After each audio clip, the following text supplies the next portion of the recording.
Hello, my name's Simon. And I'm Myrcella. Welcome to the Ghosts of Harrenhal, a chapter-by-chapter podcast of the A Song of Ice and Fire series by George R.R. Martin. This is Episode 8, Chapter 7 of A Game of Thrones, Arya 1. Our hope in this podcast is to chat about the chapter without spoiling anything that is still to come in an entertaining half-hour-ish. We'll summarise what happened, discuss our thoughts on it, provide some interesting background, compare it to the TV show, indulge in a little pedantry, and cover some reader mail. Myrcella, why don't you start us off with the summary? Will do. So we find Arya working on her stitching along with the other young ladies of Winterfell, including the Princess Myrcella. Arya struggles with the task while her sister Sansa excels. Arya contemplates how much better her sister is than her at most things. She overhears Sansa and her friend Jane and Beth giggling about something. When Arya questions them, a discussion breaks out that gets Septa Mordaine's attention. The Septa gives a big thumbs down to Arya's stitchwork. The other girls smirk and giggle, causing Arya to storm out of the room over Mordaine's protests. Arya finds Jon watching the other boys spar in the yard from a window overlooking the yard. They chat and are clearly very fond of each other. They're the most Stark-like children. Jon explains that he's not permitted to participate because he's a bastard. He also makes a dig about the prince displaying not only the royal Baratheon sigil, but also the Lannister lion. He points out the Lannister pride, but Arya argues that the woman's family ought to have some ownership of the children. After Bran and Tommen finish whacking at each other while dressed like the Michelin Men, Sir Rodrik Cassel asks Prince Joffrey and Robb to spar again.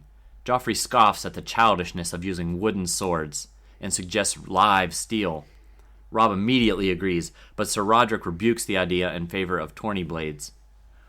Joffrey continues to mock and tease, insinuating that Robb is one of the other children.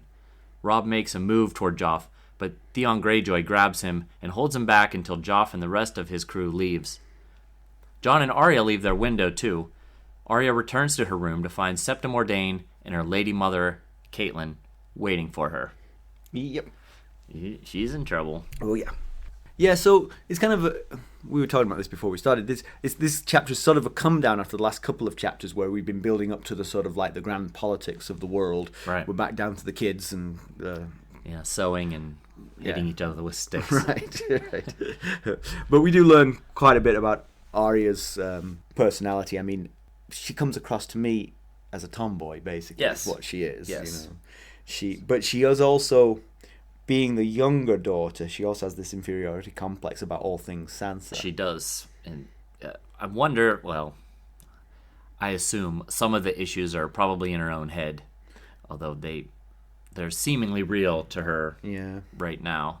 You know, Sansa's got the fine, delicate hands versus Arya's hands of a blacksmith.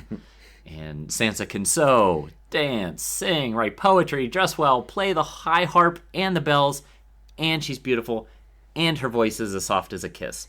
What's a girl to do? Yeah. And Arya thinks she's got a horse face. Yeah, but it is a Stark horse face. Right. That's, she should console herself. Yes.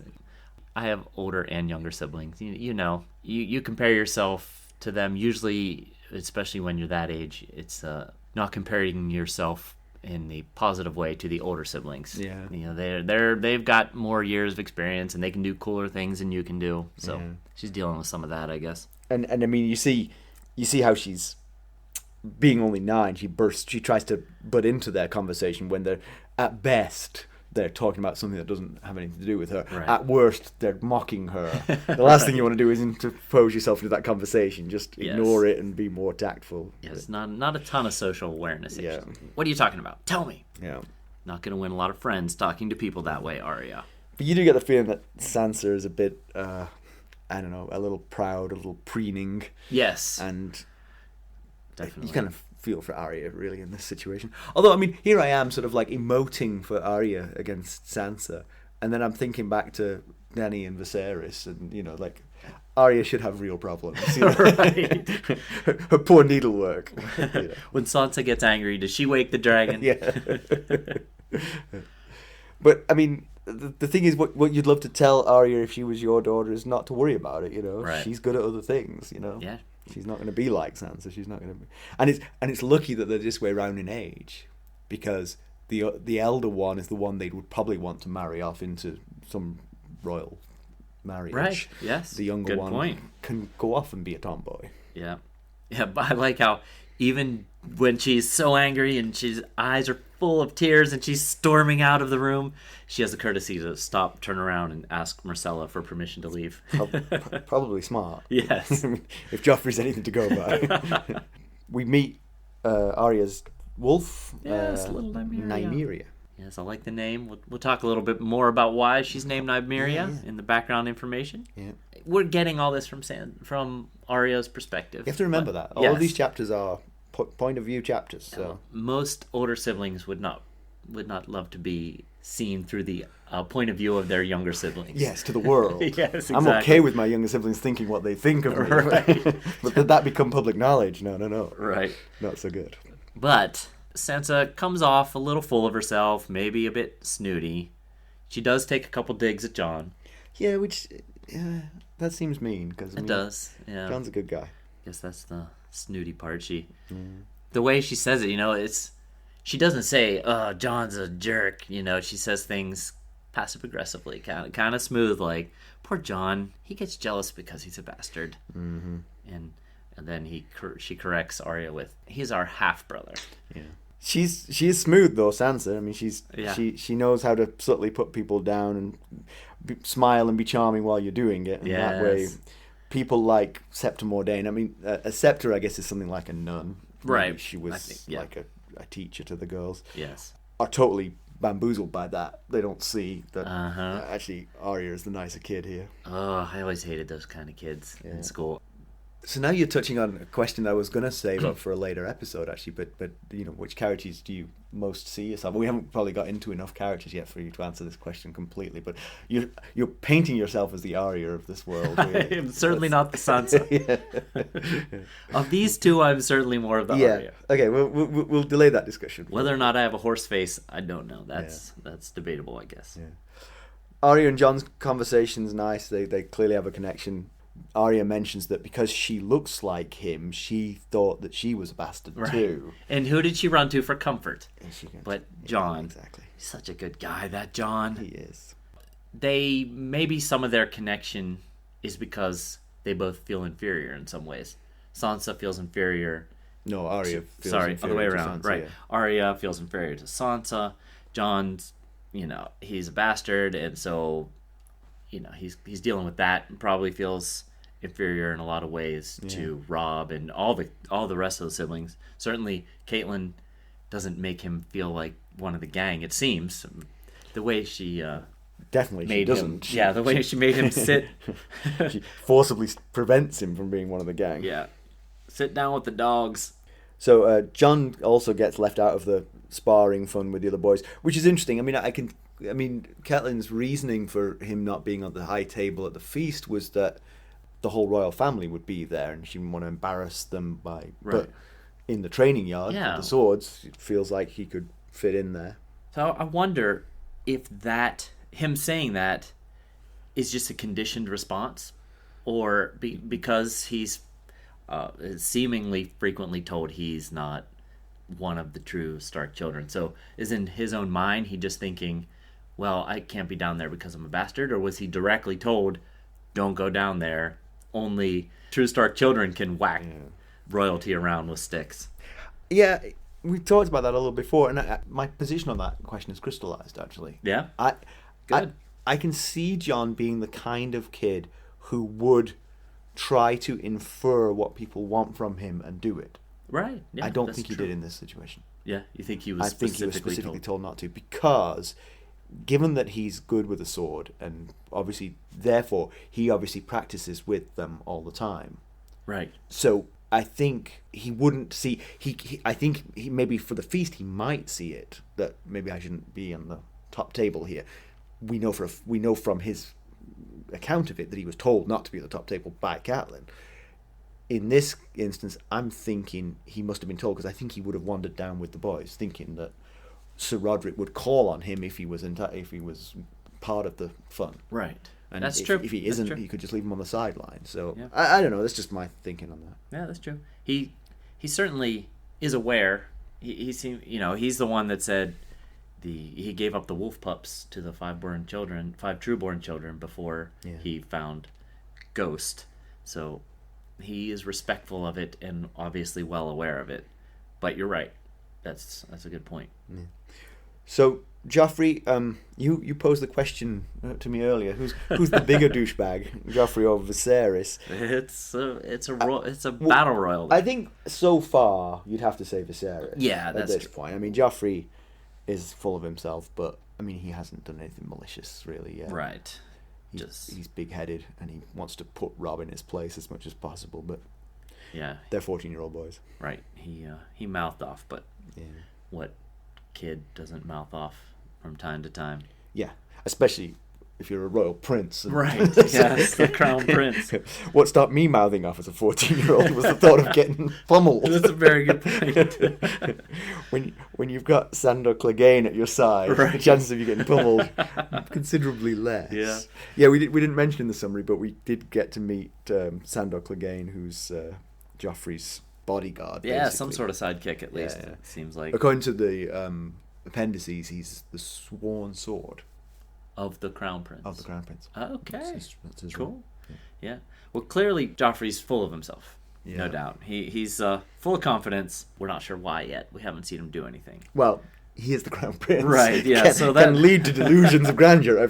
Yeah, that's true. You made the point. You made the point in the first time we met Robb Stark that he seemed a little immature, and he was quick to get angry over this thing, which he didn't show a lot of. No, you can imagine if it was Jon, right? He would have let it slide off his back, but right. And it was interesting as well that Theon acted as the peacemaker, whereas Theon was kind of, when they were on the beheading trip, Theon was kind of like an instigator and a troublemaker. True. Yeah. But maybe Theon's smart enough to see things up to a point. Right. I can be the troublemaker. Do not go trying to beat up the crown prince, exactly, please. That's a really bad idea. Somehow I'm going to get in trouble for this. But like you were saying, if it had been Jon, he might have had the wherewithal, which goes back to, I think it was last episode, I said that maybe part of Caitlyn's issue with Jon is that she can see he's a really good person. Yeah. Maybe there's some of her that's a little jealous. I'd kind of like to believe that. Yeah. I'm not sure it's right, but I kind of like to believe it. It would be nice. Yeah. It would be nice for Jon. We don't get much on Robb, though. No, not an awful lot. So far. Just hot-headed and... Right. Yeah. Not much use. I'd like to get a little more about him. Although clearly fairly brave. I mean, he doesn't hesitate to want to take up the challenge against Joffrey. Right. And presumably, I mean, they're roughly the same age, right? I think 14 and 12.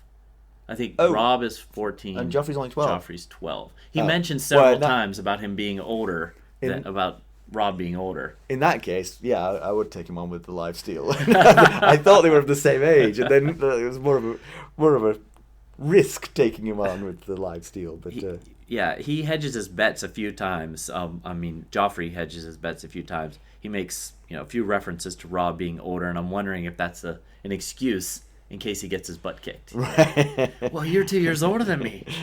Of course you should be able to kick my butt. One thing I noticed, I think we get a sense that competence is rewarded in the North more than just a family name, and ceremony is not stood upon. Right. Yeah. So Roderick Castle has no hesitation telling Joffrey and Robb where to go. Yes. When they get unruly. Yeah. Yeah. I like that he's the master of arms of Winterfell, so he's gonna run a tight ship. Yep. We mentioned Sandor Clegane. He's known as the Hound. Yes. I don't think actually you heard the name Clegane in the chapter. I think he. What's his name? You do get Clegane. Yes. You don't hear his first name. You don't hear that he's called Sandor. That's right. You hear his first name in chapter 4. Eddard's first. You mentioned him. Everyone's coming in when they're unloading. That's right. Did we talk about him? I'm forgetting. No, we didn't. Because all he said was there was Sandor Clegane and his burned face. Yeah. But I'm guessing that from his braggadocio about killing people when he was only 12 and his confronting Sir Roderick to let the two youngsters fight with live steel, that he is not force for temperance and probity in Joffrey's young life. Right. That's a good point.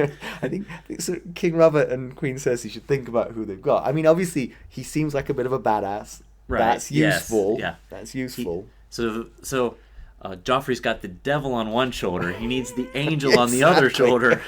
Yeah, he needs a bit of that in his life. He's got a little too much. There's a little too much unbalance, I guess. You skipped it in the summary, but I did like that at the end of the chapter when Jon and Arya go their separate ways, Nymeria tries to follow Ghost and Jon, and then realizes Arya's going the other way, and it's sort of a sense that Arya's spirit wants to go with Jon. I missed that. Yeah. That's cute. No, but I mean, not wanting to face the music because I think she knows she's in trouble for running out of it. That's a good point. Yeah. So let's give some background information. So I've been doing some homework. Yes. Yeah, you're not the only one. Yeah. So Arya's direwolf is called Nymeria. It's named after Queen Nymeria of the Rhoynar. So this is going to trigger a whole discussion now about the Rhoynar. So the Rhoyne... Got to back up a few hundred years exactly. now. The Rhoyne is one of the major rivers of Essos, the other continent. It flows from north to south and drains into the sea at a great delta around the city of Volantis. The Rhoynar are one of the three main ethnic groups from which the people of Westeros trace their lineage. So although the river for which they're named is on Essos, they are one of the three original peoples of Westeros, the other two being the Andals and the First Men. The Rhoynar were a river-going people who were displaced in a war with Valyria. We've mentioned Valyria a couple of times. The doom of Valyria brought them down, yes. The Rhoynar, at the end of the war with the Valyrians, the Rhoynar fled across the narrow sea in 10,000 boats, apparently. Right. They all jumped in their boats and went across the sea. And they settled in Dorne, the southernmost part of the Seven Kingdoms. They wandered around for a while first, I think. Oh, did they? And is that right? Eventually made it to Dorne. Okay. Yes. All of this happened a couple of hundred years before the fall of Valyria and the coming of the Targaryens to Westeros. So that gives you a sort of sense of how far back we are. So probably like 600 years in the past. They were led by their queen, Nymeria, in their coming to Dorne. She herself was a great warrior. So it's kind of typical of Arya, I would think, to name her wolf for this great warrior. It fits. Princess. In Dorne, Nymeria, married Lord Mors Martell, and they founded the House Nymeros Martell of Sunspear. We mentioned that House Martell is actually House Nymeros Martell we did. the other time. They remain to this day the leading house of Dorne. So their dynasty has lasted at least 600 years. It looks like. The Rhoynar were slender and olive-skinned, but they've intermarried and mingled with the Dornish people now. So the people of Dorne have Rhoynish traits more so than the rest of the Seven Kingdoms. Yes. Some practices of the Rhoynar have been adopted by Dorne, notably referring to their lords as prince or princess, depending on their gender, and, also about gender, they have equal primogenitor, which, yes, a fancy word, meaning that the eldest child inherits no matter the gender of the child. Is that a word of the day on your calendar? I saw it. I liked it. So the royal. We've mentioned this before. The king of the Seven Kingdoms calls themselves the king of the Andals, the Rhoynar, and the First Men. So that's the Rhoynar for Except them. for in the TV show. Except we did mention this way back that they cut the Rhoynar out from the TV show entirely. I love all the background. I do too. I almost like it as much as the story itself. I just like the... Yeah. But I think we've talked about this before. The background is so great, and it's so great to sort of like go wading into it. But in the book, you have to just make it the sort of backdrop. You can't go into it in the same depth that we do. It's like if you read The Lord of the Rings, very enjoyable. Yes. You read the Silmarillion, which is all of that sort of backstory to The Lord of the Rings. It's not as good a book. Right. Because it itself lacks the backstory that you need this as the backstory to the great opera. Which is why I guess Fire and Blood is available to read. The history of the Targaryens. It's a big, thick tome of a book. Oh, right. And basically it's just the Targaryen rule of the Seven Kingdoms. I haven't read that, but I did read A World of Ice and Fire, which is a lot of... It's basically just background information about all of this world. And it's a little bit dry, but there's some really fascinating information. Yeah, once you fall in love with the place. It's right. fun to read these things. That's Queen Nymeria and the Rhoynar. We'll be right back. Hello, friends. Are you ready to make some unforgettable memories? Well, if so, consider the Marriott Bonvoy program. Discover the perfect destination for your summer getaway and unlock exclusive deals on luxurious accommodations. With our affiliate partnership, you'll enjoy unbeatable savings and a seamless booking experience.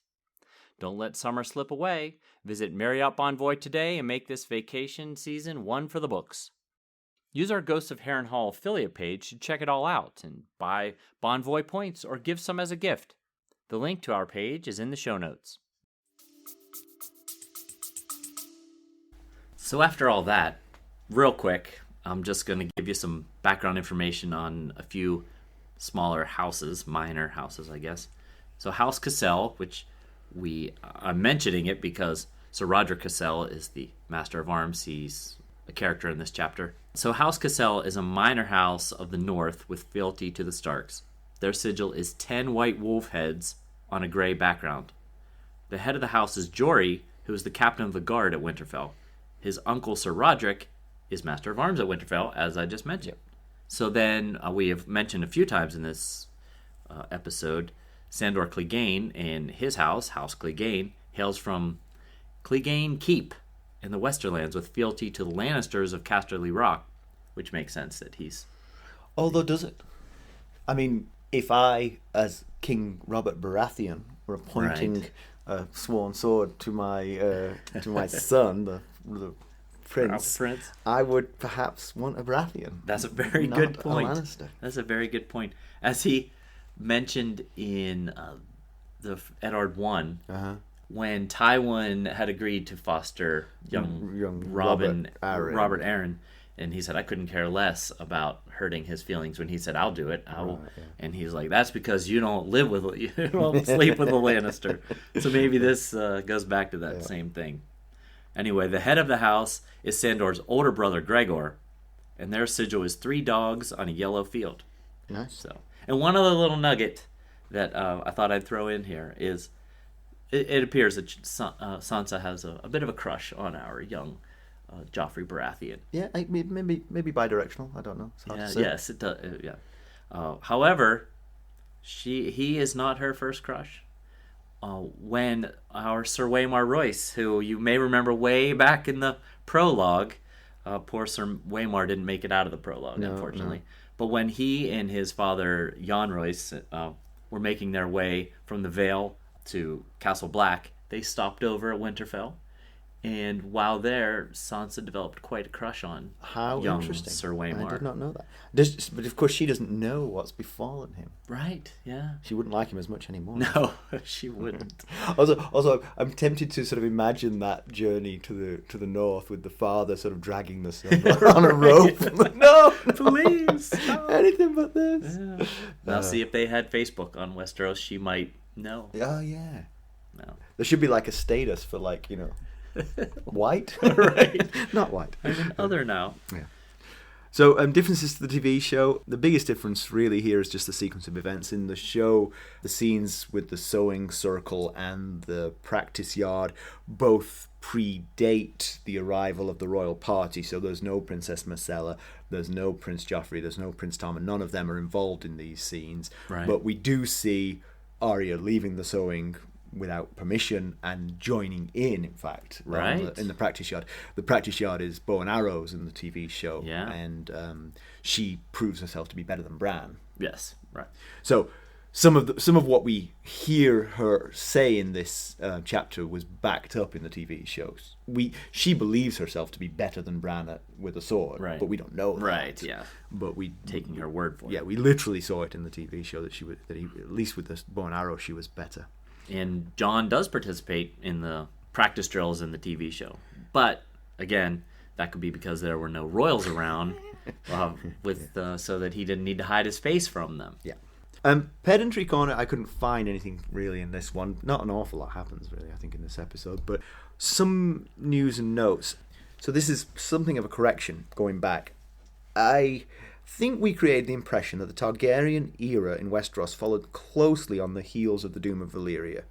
In reality, there was a gap of more than a century. The Targaryens fled to Dragonstone with their 5 dragons after their daughter at the time, who's called Daenerys the Dreamer, of the then Lord Aenar, dreamed of the coming doom 12 years prior to it. So as a result of that, they got out of theirs, which is why they were one of the few Valyrian families to survive. Man, my daughter tells me all the time about dreams, and never take her that seriously. I need to maybe pay more attention to her dreaming. You shouldn't let her watch those movies, really. That's what I'm thinking. But then this does then lead me down a path of some pedantry here. Right. So why sit on the barren rock of Dragonstone with 5 dragons and no ambition for 6 whole generations? Because, I mean, Dragonstone is just a few miles off the coast, so Westeros is at your feet. Yeah, right. And you're the only people with dragons. Yeah, really the only people with dragons. And you can fly them. Which direction? They can only fly east of Dragonstone for 100 years? Right. At one point, they're like, hey, look over there. Yep. All right, but really I did do some research into why it might have been that they didn't explore Westeros sooner. And it's actually because they were fairly heavily involved in the politics on Essos during that period. Okay. Kind of sorting things out. Post the Doom of Valyria, pre their dominance of Westeros, they were still...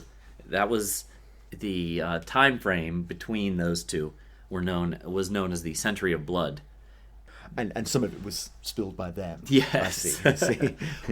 When Valyria disappeared, when Valyria was no more, it created a lot of turmoil on Essos. It was like, the cat was gone, now all the mice are vying for who's going to be the new cat.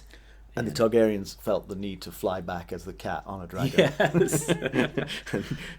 Kick some behind. Well, sort of, yeah, because it ended when Aegon and Balerion, which I can't wait to talk about Balerion, but I won't. We'll talk about more about Balerion. That's Aegon's dragon. Something to look forward to, people. Yes, I love talking about Balerion. But Aegon and Balerion set the Volantene fleet aflame, and that pretty much ended the turmoil. Things kind of eased, calmed down after that. And so... And that's Aegon the Conqueror. Yes. Oh, sorry. Yes, Aegon the Conqueror. So that's the Targaryen who did turn west. Yes. Okay. Right. So after he did that, probably just turned around and overshot Dragonstone. and was like, hey, wow, this is pretty nice over here. I'd like to own this. I don't know. Maybe just land on Dragonstone. And like, we've done it. We've kicked every butt there was to kick on Essos. I'm bored. Right. What now? Took care of that one. But this all led me to a bit of a digression about ways in which the world parallels ours. So we've had email from Dan recently talking about how a lot of this seems to sort of mimic England and sort of English sort of mythology and the coming of Christianity to England. But I think here we might see some parallels between the discovery of America and this world. If you think about Essos as being something like Europe, it's older, it's got a rich culture that's been going on for a long time. Yep.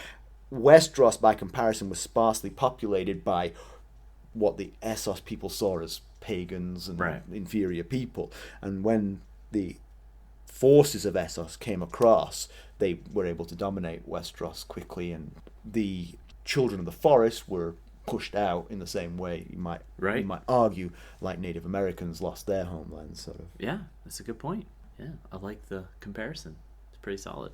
So, concluding all this, so we're getting to know some of the kids. Arya and Sansa, not exactly best friends. But Jon and Arya are pretty close. I don't know if they're best friends, but they seem to be pretty close. Yeah. Jon seems kind of aloof from the rest of them, but obviously caring. Yeah. Whether if that's forced or not remains to be seen. But he does seem, there's times when he is separated from the rest of the kids. And sometimes it is forced. We know that. Yeah. Robb, like I said earlier, we don't know a lot about Robb yet, but he seems proud and he was very quick to respond to the goading of Joffrey. Yeah. So. And you're 14 and he's 12. I mean, laugh at him. Laugh at him with your deep, gravelly voice. You stroke those few exactly. beard, chin hairs that you have. Myrcella was doing actions there. I was stroking my chin. One day we'll do a video of the podcast and people will see all the stuff they're missing. Right. Arya's self-doubts are revealed. She doesn't excel at the womanly arts. Yeah, Again, you just love to tell her. It doesn't matter in the long run. Right. Yeah, she can't match Sansa, which is expected. Sansa's 2 years older than her, and Sansa has a knack for things that I guess fall into the category of womanly arts. Yeah. So. And she's fighting the fight for women. She thinks that...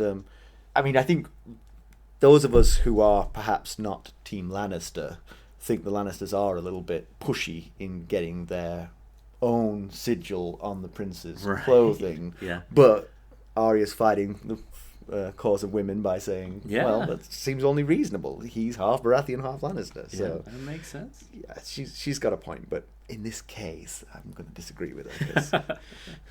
'Cause They're a fairly arrogant bunch. It's hard to root for them, so far anyway. I do feel like she and Jon, aside from looking similar and having similar shortcomings when it comes to their other siblings, they also have a lot of similar strengths. They have keen perception. They both kind of see BS, and root out BS when they see it, basically. And they both seem rather caring, and I think they've got some similarities on the strength side as well as absolutely. on the shortcomings You're absolutely side. right. Yeah, I only wasn't saying anything because I was in complete agreement. I couldn't think of anything to say other than you. Yeah, and Joffrey just seems like a bit of an arrogant fool. Yes, as we'd say back home, he's a bit of a jagoff. Good. I hope that's okay for our listeners. I don't know. It sounds like it might be terribly rude. It is not a cuss word. Okay, that's good. Yes, but yeah, maybe a good fit for Sansa. Right. Possibly. It's hard to be sure. We're only getting Arya's perspective. Right. Yeah, they do seem like two peas of a pod, at least from Arya's perspective. And the Hound, Sandor Clegane, is Sandor going to be Clegane. interesting. He sounds like a pretty interesting character. I think we're done. Yeah, I think so. Don't forget, you can reach us at ghosts.harrenhal@gmail.com, and please go out on the Twitter machine and follow us at Ghost Harrenhal. We post a lot of stuff on there, so go check us out and interact with us on that. That would be great. All right. Thanks for listening. Thanks. Bye.